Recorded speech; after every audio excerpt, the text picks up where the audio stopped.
Selamat malam Bapak Ibu Saudara-saudari yang terkasih. Sebelum kita merenungkan kebenaran firman Tuhan, mari kita berdoa.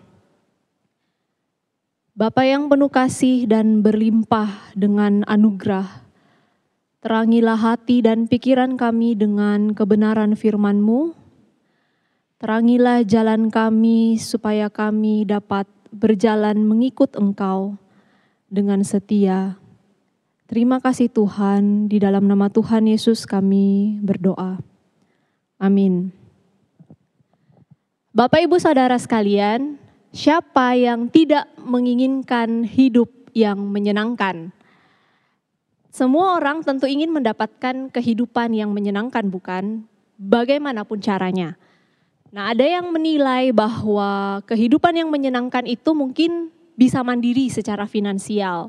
Atau mungkin juga ada yang menilai bahwa kehidupan yang menyenangkan itu adalah kehidupan yang dikelilingi oleh orang-orang yang terkasih. Atau juga mungkin mereka ada yang menilai bahwa kehidupan yang menyenangkan itu adalah kehidupan yang sehat. Bebas melakukan apa yang disenangi tanpa terkekang oleh sesuatu apapun itu. Tapi Bapak Ibu Saudara, bagaimanakah sesungguhnya kehidupan yang menyenangkan itu?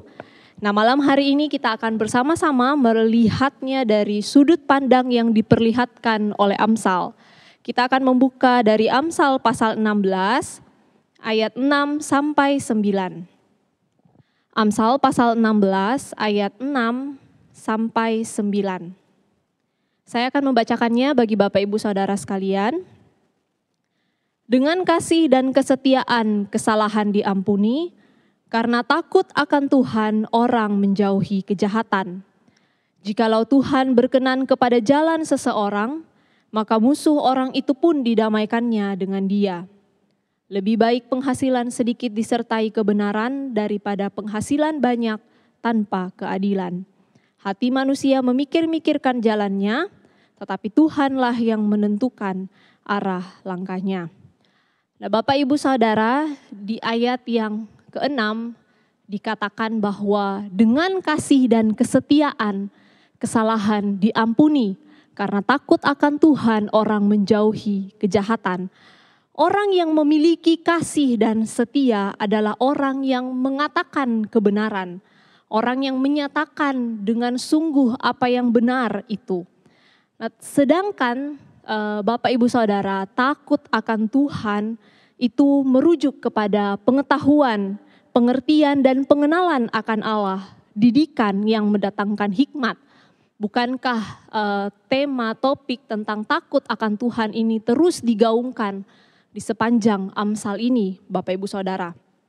Orang yang takut akan Tuhan itu akan menjauhi kejahatan. Bahkan sebenarnya bukan hanya menjauhi, tetapi bahkan dia juga membenci kejahatan. Nah, kesombongan Bapak Ibu Saudara itu juga ternyata adalah termasuk kejahatan. Nah, kejahatan yang dimaksudkan di sini itu adalah kesombongan, kecongkakan, tingkah laku yang jahat, mulut yang penuh muslihat.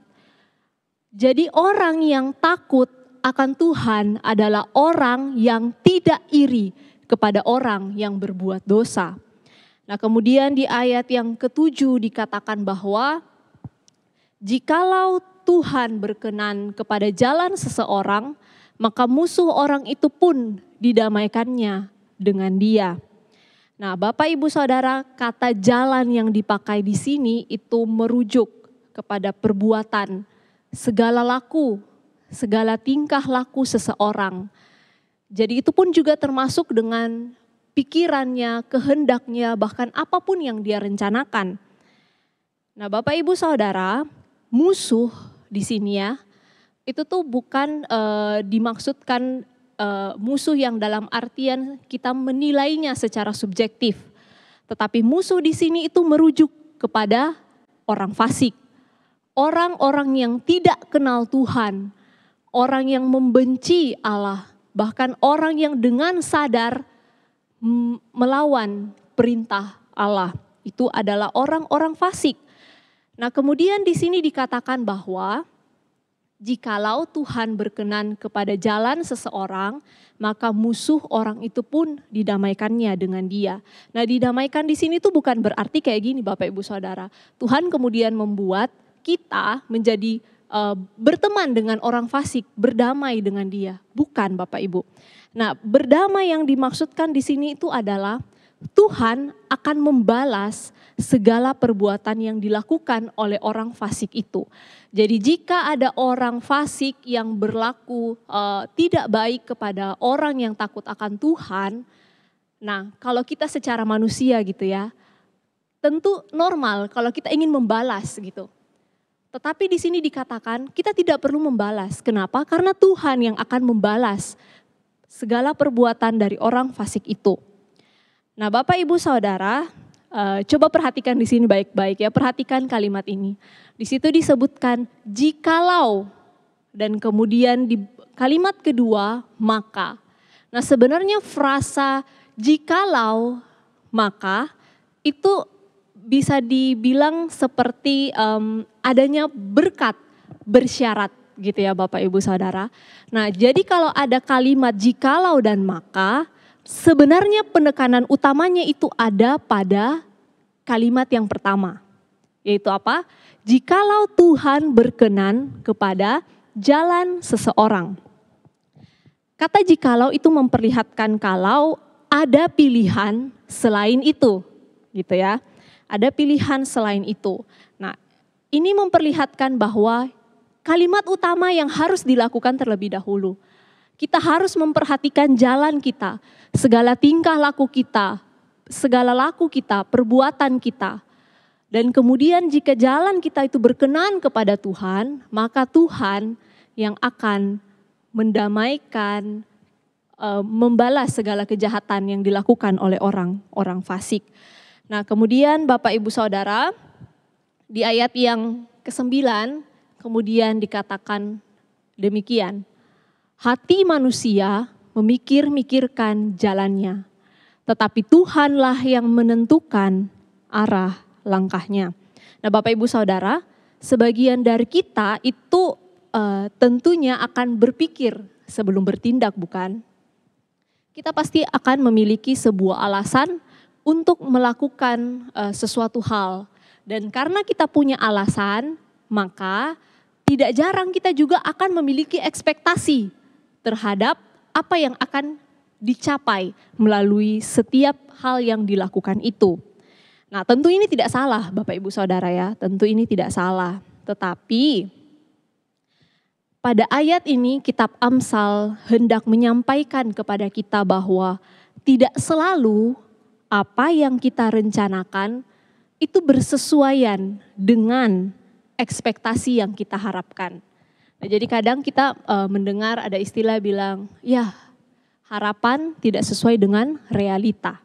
Seperti itu.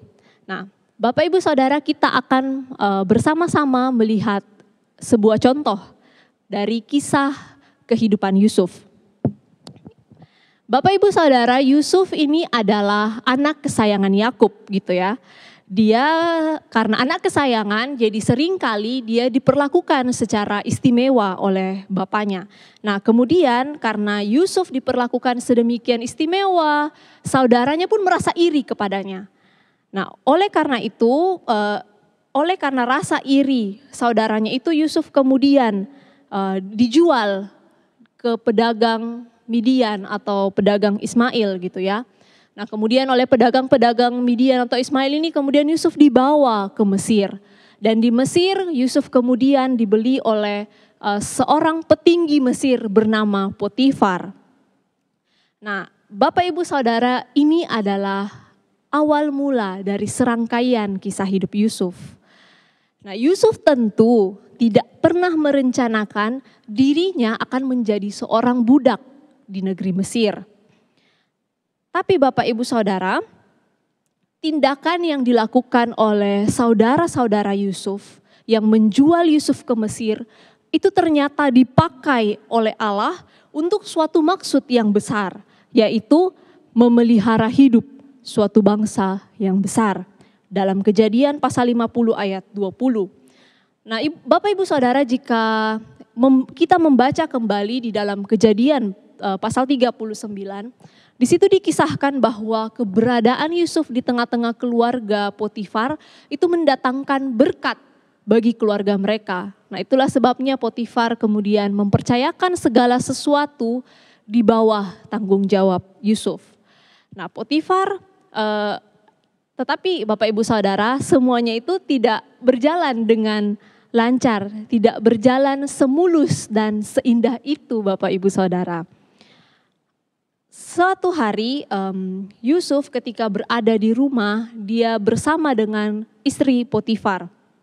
Dan ternyata sang nyonyanya ini merayu Yusuf agar ia mau tidur dengannya. Bapak Ibu Saudara, Tremper Longman itu menyebutkan bahwa jika kita melihat kisah ini dari kacamata Amsal, maka istri Potifar ini disebutkan sebagai contoh dari perempuan jalang yang disebutkan oleh Amsal. Istri Potifar adalah perwujudan dari si perempuan bebal. Nah, sedangkan Yusuf disebutkan sebagai seorang pria muda yang mengindahkan pengajaran sang ayah kepada sang anak di dalam kitab Amsal. Yusuf dengan berani mengatakan kepada istri Potifar, "Bagaimana mungkin aku melakukan kejahatan yang besar ini dan berbuat dosa kepada Allah?" Oleh karena Yusuf takut akan Tuhan, maka ia membenci kejahatan. Seperti yang tertulis di dalam kitab Amsal pasal 6 yang tadi telah kita baca. Tapi kemudian Bapak Ibu Saudara, apa yang terjadi dengan Yusuf gitu ya? Yusuf justru dijebloskan ke dalam penjara. Yusuf justru dijebloskan ke dalam penjara oleh karena ketaatannya kepada Allah. Nah, kalau kita melihat pengajaran di dalam kitab Amsal ya, kita kan justru kita berharap yang terjadi itu harusnya sebaliknya gitu ya. Harusnya ketaatan Yusuf itu mendatangkan berkat bagi dia, bukan kutuk. Tapi kok bisa gitu ya, Yusuf mengalami nasib sedemikian rupa. Nah, di dalam penjara, Yusuf kemudian bertemu dengan kepala juru roti dan kepala juru minuman. Mereka bermimpi dan kemudian mereka tidak tahu apa artinya. Tetapi kemudian Yusuf yang menerjemahkan mimpi itu kepada mereka dan mereka pun menemui nasib mereka sesuai dengan apa yang diberitahukan oleh Yusuf. Nah, Yusuf itu hanya minta satu hal. Yusuf hanya minta satu hal kepada kepala juru minuman, yaitu diingat. Dia minta untuk diingat oleh kepala juru minuman. Tetapi Bapak Ibu Saudara, ketika kepala juru minuman itu kembali kepada posisinya, Yusuf dengan segera dilupakan begitu saja. Sampai akhirnya Raja Firaun sendiri yang bermimpi. Raja Firaun bermimpi dan tidak ada satu orang pun yang bisa menerjemahkan mimpinya. Tidak ada yang tahu apa arti mimpi Raja Firaun. Nah, barulah setelah itu kepala juru minuman itu mengingat Yusuf. Jadi ya Bapak Ibu Saudara, Yusuf itu bukan pilihan pertama loh. Yusuf itu adalah pilihan terakhir ketika sudah tidak ada lagi orang yang bisa menerjemahkan mimpi Raja Firaun. Nah, kemudian Yusuf akhirnya dibawa ke hadapan Raja Firaun dan kemudian diterjemahkan dan terjadi sesuai dengan apa yang dikatakan oleh Yusuf. Nah, Raja Firaun pun akhirnya memberikan jabatan yang tinggi kepada Yusuf. Nah, Bapak Ibu Saudara, tentu saja peristiwa atau kisah hidup Yusuf ini terjadi jauh sebelum kitab Amsal dituliskan. Tetapi melalui kisah ini kita melihat sebuah pemahaman bahwa kaitan antara ketaatan dan berkat itu bukanlah sebuah kaitan yang bersifat mekanistis. Dan tentu saja itu tidak terjadi dengan segera. Bukan berarti bahwa ketika kita sudah taat, kita memilih jalan hikmat, kita memilih untuk hidup taat dan takut akan Tuhan, lantas berkat itu langsung diberikan. Nah, jadi kalau saya sudah taat, tetapi yang saya dapatkan bukan berkat, malah yang saya dapatkan justru masalah dan hal-hal yang buruk, maka Tuhan ingkar janji. Tunggu dulu Bapak Ibu Saudara, tentu tidak demikian gitu ya. Saya menceritakan kisah hidup Yusuf ini kepada Bapak Ibu Saudara yang mungkin tidak sampai 10 menit. Bahkan kalau Bapak Ibu Saudara mau membaca keseluruhan hidup Yusuf di dalam kitab Kejadian, ya mungkin tidak sampai 1 hari juga sudah selesai Bapak Ibu membacanya. Tetapi berapa lama Yusuf menjalani kehidupan ini? Bertahun-tahun Bapak Ibu Saudara, bahkan mungkin berpuluh-puluh tahun. Ada sebuah rentang waktu yang harus ia jalani. Nah, jika kita melihat di dalam jangka panjang ya Bapak Ibu Saudara, ketaatan Yusuf itu mendatangkan berkat yang luar biasa bagi dia. Bahkan dia dipakai menjadi berkat bagi bangsa yang besar dalam jangka panjang. Tetapi kalau kita melihat dalam jangka pendek, ketaatan Yusuf kepada Allah justru menjebloskan dia ke dalam penjara. Bapak Ibu Saudara, inilah yang hendak disampaikan oleh kitab Amsal pasal 16 ayat 6 sampai 9 kepada kita pada malam hari ini. A pleasing life is a fear with God life. Hidup ini penuh dengan pilihan Bapak Ibu Saudara. Tetapi apapun itu, jalan hikmat adalah satu-satunya jalan yang benar. Jalan hikmat adalah satu-satunya jalan yang akan menuntun kita kepada kehidupan yang menyenangkan. Mari kita berdoa. Bapa di dalam surga, Bapa kami yang maha kasih, terima kasih untuk sebuah contoh hidup yang boleh diberikan kepada kami melalui kisah hidup Yusuf. Kami melihat betapa Tuhan yang terus menuntun kehidupannya. Kami melihat bahwa betapa hidup ini penuh dengan pilihan. Tetapi ketika kami memilih untuk hidup taat dan takut akan Tuhan, Tuhan yang terus menyertai kami. Bapa, tolonglah setiap kami, betapapun sulitnya kehidupan yang kami hadapi, betapapun sulitnya keputusan yang harus kami ambil, betapapun sulitnya pilihan yang diperhadapkan kepada kami, tolonglah kami supaya kami dapat memilih jalan hikmat. Tolonglah kami supaya kami dapat memilih untuk senantiasa hidup takut akan Engkau. Terima kasih Tuhan. Di dalam nama Tuhan Yesus kami bersyukur dan berdoa. Amin.